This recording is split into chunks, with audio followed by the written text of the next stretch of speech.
बच्चों, आज अपन जानते हैं motional electromotive force and Faraday's law.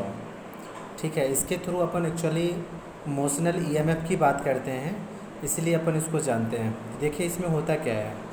इसमें अपन क्या करते हैं, सिंपली ये एक क्रॉस करके देखो एक रीजन बनाया हुआ है, ए बी सी डी, एक क्रॉस रीजन बनाया हुआ है। इस क्रॉस रीजन के अंदर जो है ये मैग्नेटिक फील्ड को रिप्रेजेंट कर रखा है। एक यूनिफॉर्म मैग्नेटिक फील्ड का रीजन है जो A B C D shape के अंदर आपको दिया हुआ है। उसके बाद अपन को यहाँ पे एक जो आर्मचर है, एक रेक्टेंगुलर सेक्शन आपको पी क्यू आर एस दिया हुआ है। ये अपना एक ब्लॉक है, कंडक्टिंग मटेरियल का बना हुआ है। इसको हम क्या करेंगे, रोटेट करेंगे, जिसके लिए अपन को यहाँ पे देखो एक एल लेंथ विड्थ हो गया इसका, और ये अपना एक्स जो है वो उसके अंदर वाई जो है या डिस्टेंस अपन यहाँ पे रिप्रेजेंट कर रखे हैं। तो इसका area of the coil P Q R S जो है उसका एरिया अपना क्या हो जाएगा, लेंथ इंटू ब्रेथ। रेक्टेंगुलर है तो अपन यहाँ पे लेंथ इंटू ब्रेथ से उसका फॉर्मूला लिख दिए। ठीक है, अब यहाँ पे क्या कह रहे हैं कि सबसे पहले हम मैग्नेटिक फ्लक्स को निकालेंगे। तो ये जो आर्मचर पी क्यू आर एस है इसको हम मूव कराते हैं, तो वाई डिस्टेंस हमारा वेरी करता रहेगा, एल इसका फिक्स रहेगा। ठीक है, तो इसमें देखो क्या होता है। तो सबसे पहले अपन अगर जैसे उसको मूव कराएंगे तो मैग्नेटिक फ्लक्स बनेगा। तो अपन पहले एरिया ऑफ द कॉइल निकाल लिए inside the magnetic field at the time T.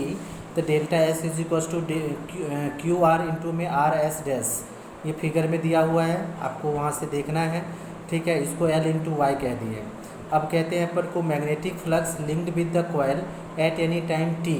तो टी टाइम में मैग्नेटिक फ्लक्स क्या हो जाएगा, तो phi is equal to B into में डेल्टा एस कहते हैं। तो यहाँ से अपन को डेल्टा एस एल इंटू में वाई हो जाएगा, तो यहाँ पे बी एल वाई हो गया। अब अपन कह देंगे कि rate of change of magnetic flux, तो टाइम के रिस्पेक्ट में फाई को डिफ्रेंशिएट कर देंगे। तो अपन कहते हैं rate of change of magnetic flux linked with the coil is given by d phi upon में डी टी क्या हो जाएगा, डी अपॉन में d t B L y, जिसमें बी और एल क्या है, कांस्टेंट है, इसको बाहर कर देंगे। तो बचा अपना d y by D t. D y by D t को अपन ने क्या किया, वेलोसिटी कह दिया, तो यही अपना बी एल वी बन जाएगा। ठीक है, अब कहते हैं where v is the velocity with which the coil is pulled out of the magnetic field. ठीक है, तो इसीलिए वहाँ पे अपन यहाँ नेगेटिव का भी साइन लगाते हैं। जनरली अपन पुल्ड आउट कर रहे हैं तो पॉजिटिव का है ये, तो बी एल भी याद रखिए आप लोग। ठीक है, तो यहाँ पे E is equal to minus D phi by D T कहते हैं, तो ये negative of B L V हो जाएगा अकॉर्डिंग टू लेंज लॉ के अकॉर्डिंग। ठीक है, इसी को हम मोशनल ईएमएफ कहते हैं, क्योंकि हम यहाँ पे कंडक्टर को मूव कराते हैं, पी क्यू आर एस जो था, इसीलिए उसके थ्रू अपन को यहाँ पे ईएमएफ क्रिएट होता है, इसीलिए उसको हम मोशनल ईएमएफ का नाम देते हैं। ठीक है, इसी पे बेस्ड आपको एक क्वेश्चन भी दे दिया गया है। इसमें अपन को कहता है जैसे wire of length 0.3 metre moves with a speed of 20 metre per second perpendicular to the magnetic field of induction 1 weber per metre square, calculate induced EMF. ठीक है, तो यहाँ से वेलोसिटी आपको दे ही रखा है, एल दे रखा है, थीटा दे रखा है आपको 90 डिग्री है। ठीक है, मैग्नेटिक फील्ड बी दे रखा है, तो अपन ईएमएफ बी एल बी कह देंगे। ई इज इक्वल टू अपन 1 इंटू में एल की वैल्यू दे रखा है आपको, वेलोसिटी दे रखा है, मल्टीप्लाई कर लीजिए, बोल आंसर खत्म। अब इसी के अंदर आपसे क्या पूछ लिया जाता है, एनर्जी कंसिडरेशंस। एनर्जी कंसिडरेशंस के अंदर जैसे अगर अपन मान लो ये अपन ने क्रॉस जो साइन लगा रखा है, ये अपने को मैग्नेटिक फील्ड की वैल्यू को इंट्रोड्यूस कर रहा है। ठीक है, अब इसमें हमने एक P Q R S section consider किया, जिसमें पी क्यू आर्म जो है वो मूवेबल आर्म है। तो इस मूवेबल आर्म को जैसे अपन मूव कराएंगे तो इसके कारण इंड्यूस्ड ईएमएफ यहाँ पे जनरेट होगा। ठीक है, इंड्यूस्ड ईएमएफ जनरेट जो अपन ने निकाल लिया था, motional EMF B L v आया था, वो यही चीज़ था। तो इसमें अपन को अब यहाँ पे क्या करना है बच्चों आप लोगों को, कि इसके थ्रू आप करंट निकाल सकते हो। ठीक है, करंट निकल गया, फोर्स निकाल सकते हो, फोर्स निकल गया, पावर निकाल सकते हो, है ना। तो ये सारी चीज़ें अपन यहाँ पे फाइंड आउट कर सकते हैं। कैसे, तो वो देखो यहाँ पे मैं पढ़ भी देता हूँ इसको अंदर। इसमें कहता है let r be the resistance of the movable arm. जो पी क्यू है उसके अंदर आर रेजिस्टेंस है जो मूवेबल आर्म है। कहता है be assume that remaining arms Q R R S and S P R negligible. ठीक है, तो कहता है रेजिस्टेंस कंपेयर टू आर। ठीक है, अब कहते हैं कि 10 overall resistance of the rectangular loop is R and this does not change the P Q is moved.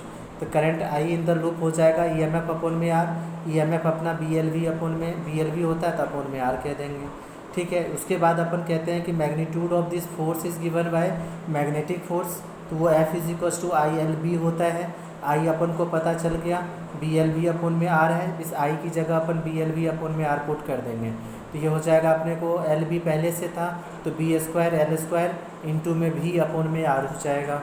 ठीक है, उसके बाद आपको फोर्स पता चल गया तो आप पावर भी निकाल सकते हो जूल एनर्जी के फॉर्म में, तो ये F इंटू में V होता है, तो F अपन को पता चल गया B² L² V² अपॉन में आर, तो यहाँ से अपन को V² अपन में आर हो गया। ठीक है, अब अपन यहाँ से जूल के टर्म्स में लिखेंगे तो I² R लिखते हैं, आई अपन को पता है BLV अपन में आर है तो इसका स्क्वायर कर दीजिए, तो B² L² V² अपन में R² हो जाएगा, एक आर बाहर में है तो वो आर से आर कैंसिल हो जाएगा, तो अपन इसको क्या कह देंगे B² L² V² अपन में आर। ये अपना जूल एनर्जी के टर्म्स में अपन इसको इंट्रोड्यूस कर दिए। ठीक है बच्चों, इसको आप लोगों को अच्छे तरीके से ध्यान में रखना है। ठीक है, उसके बाद अपने को एडी करंट का कॉन्सेप्ट आ जाता है। ठीक है, तो एडी करंट अपन कहते किसको है, तो एडी करंट अपन कहते हैं कि the current induced in the bulk pieces of conductor when magnetic flux linked with it change are known as eddy current. अब ये बल्क पीसेस ऑफ कंडक्टर किसको कहते हैं, जैसे कोई मेटेलिक सीट ले लो आप, है ना, जो स्क्वायर शेप का हो, रेक्टेंगुलर शेप का हो, सर्कुलर शेप का हो, तो उस तरीके से अपन एक बल्क पीसेस ऑफ कंडक्टर ले लिया। अब उसके अंदर हम क्या करते हैं कि मैग्नेटिक फील्ड से उसको लिंक कर देते हैं। अब उस पर मैग्नेटिक फील्ड को कंटिन्यूसली अगर अपन चेंज करते रहेंगे तो उसके सरफेस के ऊपर एक करंट जनरेट हो जाता है, उसी करंट को यहाँ पे एडी करंट कहा जाता है। ठीक है, तो अपन कहते हैं कि these currents are always produced in the planes perpendicular to the direction of magnetic field, ये भी याद रखना है आपको। ठीक है, अब कहते हैं कि दे shows both heating and magnetic effects, ये दोनों चीज़ें आपको प्रोड्यूस करके देता है। तो यहाँ पे अपन कहते हैं कि जैसे magnitude of eddy current is given by I is equal to induced EMF upon में रेजिस्टेंस, तो ये EMF अपॉन में आर हो जाएगा।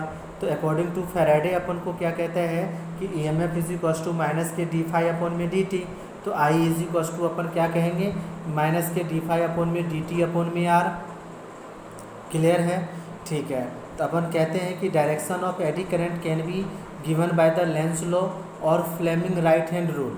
ठीक है, जिसमें हम फ्लेमिंग राइट हैंड रूल की बात कर रहे हैं अपन, तो यहाँ पे कहते हैं however there floe pieces reassembles swirling eddies of the water. जैसे अपन को सिंपल साइज़ का, जैसे मान लो कि टब में पानी जमा कर लो और उसके अंदर सर्फ मिलाते हैं, उसको हाथों से अपन ने क्या किया मूव करा दिया। ठीक है, तो उसके ऊपर में देखोगे कि झाग जो है सर्फ के वो रोटेट होते रहते हैं कंटिन्यूसली, उसी तरीके से एडी करंट का फॉर्मेशन होता है।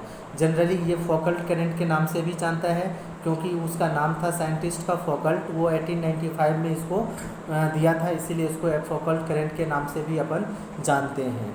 ठीक है, तो ये चीज़ें बच्चों आप लोगों को ध्यान में रखना है, एडी करंट का कॉन्सेप्ट। इसके नेक्स्ट सेक्शन के अंदर हम इसके अनडिजायरेबल इफेक्ट की बात करेंगे। ठीक है।